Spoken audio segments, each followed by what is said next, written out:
সুপ্রিয় দর্শক, আসসালামু আলাইকুম। সবাই কেমন আছেন? আশা করি সবাই ভালো আছেন। আমিও ভালো আছি, আলহামদুলিল্লাহ।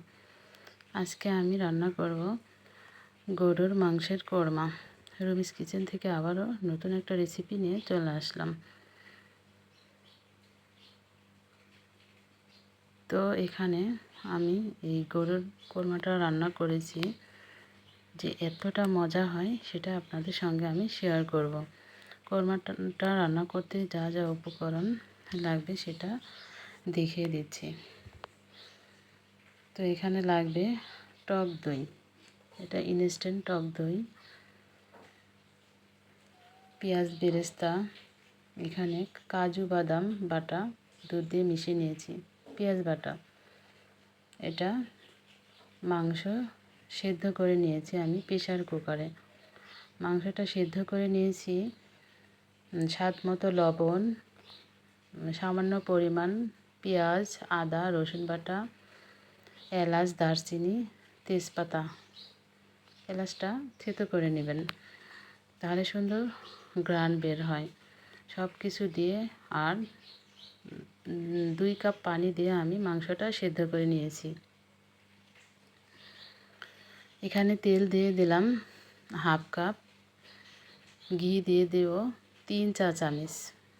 আপনারা চাইলে ঘির পরিমাণটা আরও একটু বেশি দিতে পারেন। তো এই কোরমাটা ঘি দিয়ে করলে অনেক মজা হয়। 4টা দারচিনি থেতো করে নিয়েছি, আর এলাচ দিয়ে দিলাম 4 টুকরা, তেজপাতা একটা। মশলা থেকে যখন একটা সুঘ্রাণ বের হবে তখন আমি দিয়ে দেব পেঁয়াজ বাটা। এখানে পেঁয়াজ বাটা আছে হাফ কাপের একটু বেশি। এই কোরমাতে পেঁয়াজটা বেশি যায়। এখানে দিয়ে দিলাম 2 চা চামচ আদা বাটা, 1 চা চামচ রসুন বাটা। তো একটা টিপস, আদাটা যা দিবেন তার হাফ রসুনটা দিবেন, কারণ রসুনের একটা স্ট্রং ফ্লেভার থাকে, এজন্য রসুনটা বেশি যায় না। মনে রাখতে হবে যে আদা যা দিব তার হাফ রসুন দিয়ে দেব। ধনিয়া গুঁড়া দিলাম 1 চা চামচ,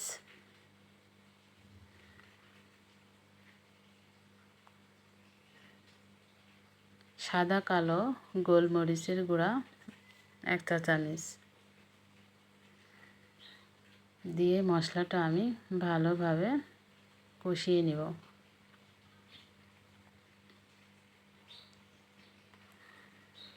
এই রান্নাটা করতে হবে কম আঁচে, যেন মশলা পুড়ে না যায়। এখানে দিয়ে দিলাম কিছু পরিমাণ পেঁয়াজ বেরেস্তা,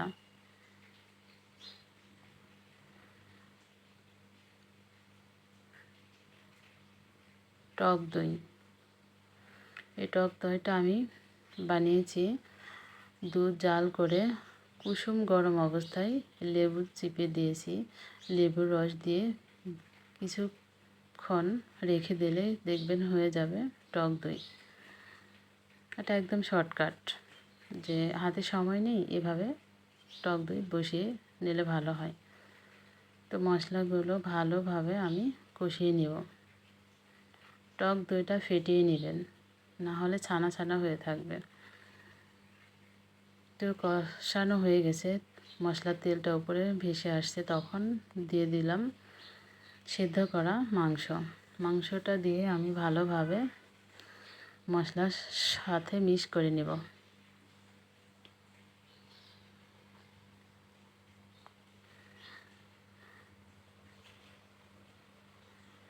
চুলার আঁচটা একদম কমিয়ে মাংসটা কষিয়ে নিতে হবে ভালোভাবে, যেন মশলাটা মাংসের ভিতরে ঢুকে যায়, কারণ সেদ্ধ করা মাংস। এজন্য আস্তে আস্তে যেন মশলাটা ভিতরে ঢুকে, সেই জন্য চুলার আঁচটা কমিয়ে আমরা মশলাটা কষিয়ে নেব।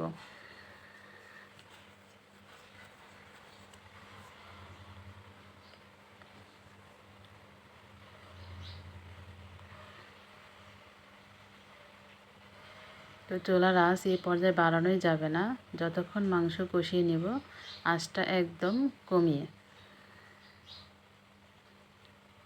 এই কোরমাটা অসম্ভব মজা হয়, বাসায় একবার হলেও ট্রাই করবেন। আর কেমন হয় রান্নাটা আমাকে কমেন্ট করে জানাবেন। এখন মাংসটা কষানো হয়ে গেছে, এখন দিয়ে দিব মাংসের স্টক।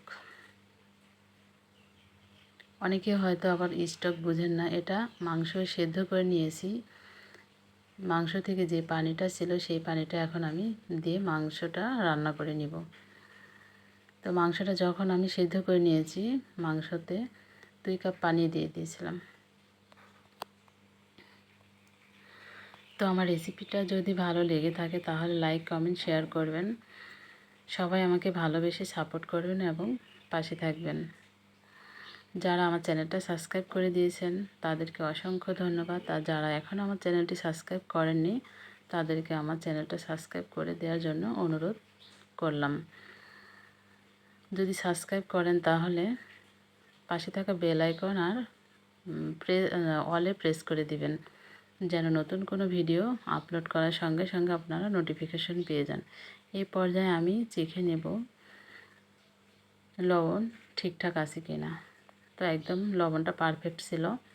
আপনাদের যদি লাগে তাহলে কম বেশি সেটা দিয়ে নেবেন। এখানে দিয়ে দিলাম 1 চামচ আর হাফ চামচ চিনি, কারণ এই কোরমাটা মিষ্টি মিষ্টি, ঝাল মিষ্টি দুটা মিশিয়েই হয় কোরমা। তো সরি, ভুলে গেছিলাম, আমি যখন কাজু বাদাম বেটে নিয়েছি, কাজু বাদাম দিয়েছিলাম 10টা, কিশমিশ দিয়েছিলাম 10টা, দিয়ে কাজু বাদামটা ভিজিয়ে রেখেছিলাম অনেকক্ষণ। তো কাজু বাদাম কিশমিশ একসাথে বেটে দুধ দিয়ে মিশিয়ে রেখেছিলাম।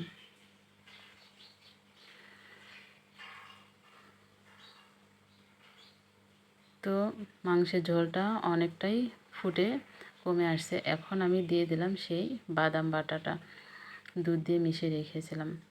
তো দেখুন এখন কোরমার কি কালারটা আসছে, দারুণ একটা কালার, দেখে অনেকটা লোভনীয়। তো আমি এই রেসিপিটা শিখেছি অরিজিনাল শেফের কাছ থেকে। তো এখানে দিয়ে দিলাম আমি 5-6টা কাঁচামরিচ। আপনারা চাইলে আরও কমিয়ে বাড়িয়ে দিতে পারেন। এখানে কাঁচামরিচটা দিলে সুঘ্রাণ বের হবে, প্লাস ঝালটাও বের হবে। তো আপনারা যদি ঝালটা একটু বেশি খান তাহলে মরিচের পরিমাণটা একটু বেশি দিবেন, আর কম খেলে একটু কমিয়ে দিবেন। দিয়ে এই পর্যায়ে আমি আবারও ভালোভাবে মিশিয়ে ঢাকা দিয়ে রাখব। এই রান্নাটা আসলেই হাই হিটে রান্না করাই যাবে না। ঝোল দেওয়ার পর মিডিয়াম টু লো হিটে আপনারা রান্না করে নেবেন, তাহলে দেখবেন যে মাংসটা একদম সফট নরম হয়ে আসছে। আর না হলে মাংসটা ভালোভাবে সেদ্ধ হবে না, শক্ত থেকে যাবে। তো একদম রান্নার শেষ পর্যায়ে এই অবস্থায় আমি দিয়ে দিব একদম সামান্য কেওড়া জল, কারণ এই কেওড়া জলটা খুব স্ট্রং ফ্লেভারের হয়, এজন্য বেশি দেওয়া যাবে না, একদম কম দিবেন। আমি এখানে দিয়ে দিয়েছি হাফ টিস্পুন, মানে 5-6 ফোঁটার মতো।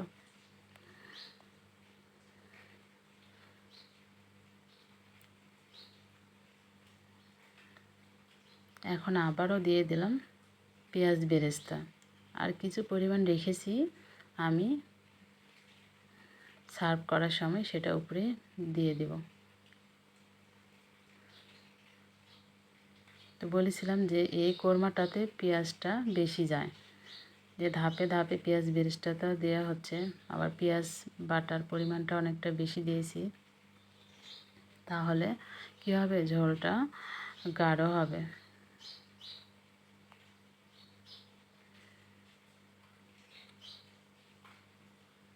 তো যারা এখন আমার চ্যানেলটা সাবস্ক্রাইব করেননি তারা সাবস্ক্রাইব করে আমার নতুন বন্ধু হয়ে যাবেন। তো রান্নাটা প্রায় একদম শেষের দিকে। তো আমার রান্নাটা কেমন হয়েছে কমেন্ট করে জানাবেন, আর বাসায় অবশ্যই একবার হলেও ট্রাই করবেন এই রান্নাটা। তো আমি আবারও চেখে নেব যে সব কিছু ঠিকঠাক আছে কিনা। একদম সব কিছু ঠিকঠাক আছে, ঝাল, মিষ্টি, লবণ।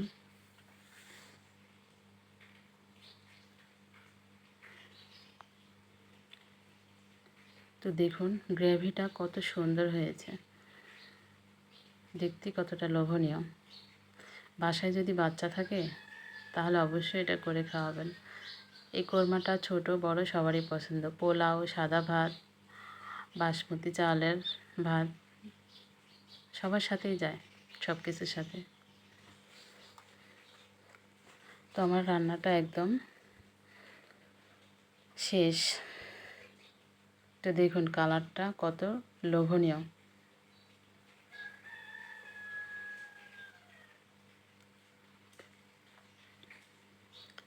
তো সবাই ভালো থাকবেন, সুস্থ থাকবেন, আমার জন্য দোয়া করবেন।